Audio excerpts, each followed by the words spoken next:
Good evening. So we have a special unboxing.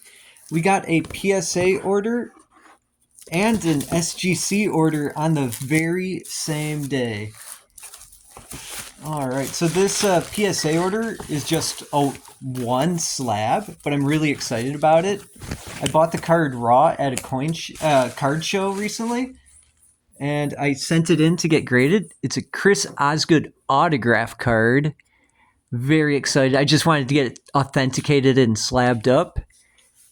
There we go. Chris Osgood autograph. Came back as a PSA 7 with an auto grade of 9.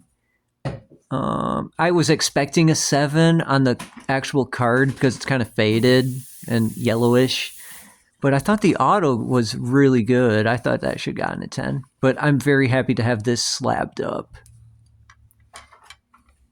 So yeah, today every single card is an autograph card. Okay, so now to try and open up the SGC order we've got here.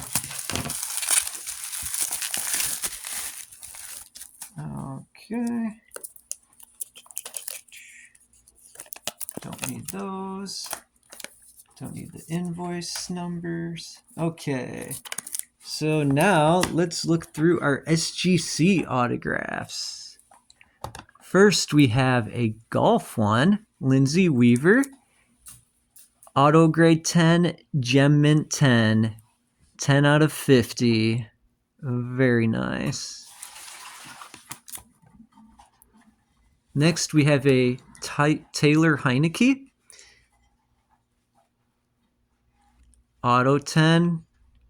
Gem mint 10. This one I was very excited about. The Jordan Travis. Auto 10. Gem mint 10. Look at that. Isn't that sick? Next we have a thick card. Sam Laporta auto. Auto 10. Mint 10. 9. And the last one, a Stetson Bennett 8.5. Guess the auto grade wasn't good enough for that 10. So thank you. Have a good evening. Happy gaming. Bye-bye.